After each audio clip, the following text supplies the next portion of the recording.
So for the first place, I went to the park. It's called the Island Park. That's from my hometown. So the first thing is by the skate park. This is the only van accessible parking spot. As you can see, it's not paved, it's just a gravel. It's not really marked other than the sign up there. The sign does follow ADA requirements by it being at least 60 inches. It's actually 80, so that's good. But ADA says it has to be paved and should have like a symbol designating in the aisle, but it does meet the requirements of 11 by 8, so that is good. And then there's a couple other spots that I'm going to show you and talk about that relates to parking. Okay, so here's 2 other parking spots. You can see the symbols listed.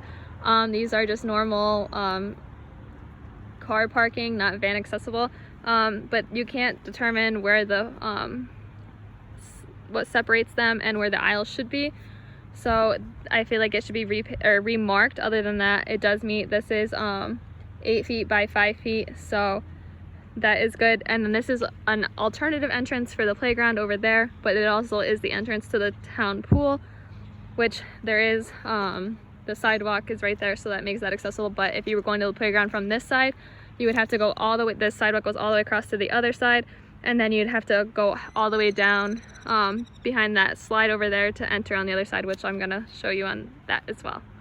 But if you were going to the playground from this side, you'd have to go through the grass, and if you're in a wheelchair, that would be extremely hard. So they either need to make a pathway from here, either if you go like this and cut down, or if you go straight from this parking lot, or you have to park on the other side if there isn't already vans down there. Okay, so here's 2 other parking spots that gives you direct access to the park. As you can tell, it's gravel parking anywhere else, but when it comes to handicap, it is paved.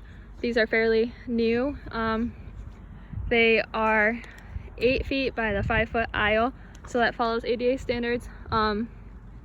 And this park has a total of 6 van or handicap parking. 1 of them is van, and they're at different entrances to allow different points. This one happens to be the park. The other one I showed you was to the pool. There's one to the basketball court and this skate park. So they do a good job of giving you different ways to enter to different areas where you're going. Okay, so if you were to enter to the park on this, this happens to be, it gets narrow at different points, but in the widest, I think it got to 58 inches.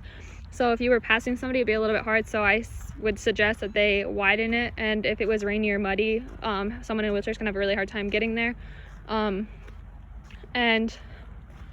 if someone were to pass them, it is very narrow. So if you give it or do a pathway with cement, you will you can widen it during that process, as well as get rid of the muddiness or chances of muddy, and replace it with a non-slip surface. But then the park is not really accessible because it has these drop-offs, and there's no ramp anywhere on the playground. It's all filled with this like little curved stuff, so someone in a wheelchair probably would not be able to play at all on this because of the like big drop-offs. And this one was like the biggest one, which you can see. So maybe giving a ramp to the middle and allowing them to come in, and they would have to go to the middle to get back on.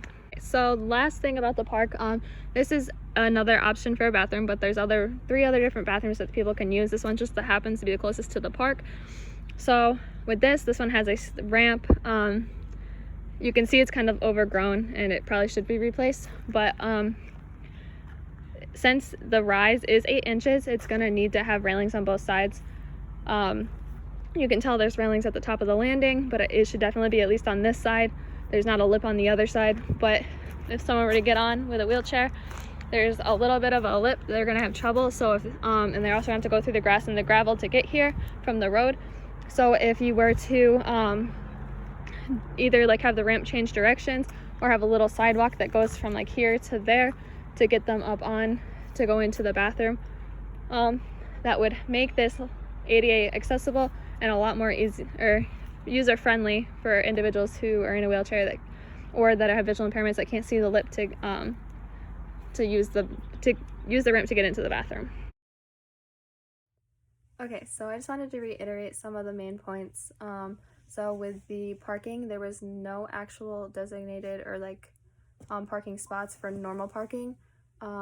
However, there is a lot of different spots you can park at, so my guess would be roughly around 100 parking spots. So that would mean for handicap accessible spots, but this park actually has 6, with 1 being a van accessible, so they're doing really well in that aspect. And just a key thing, this park is used for many family recreational events, school events, and even some college sporting events come in. So having the park make these changes that I've suggested that are simple, easy, and inexpensive would be a great opportunity for them to make sure that they're compliant with the ADA requirements, and that way it gives everybody an opportunity that comes to the park to enjoy everything that it has to offer.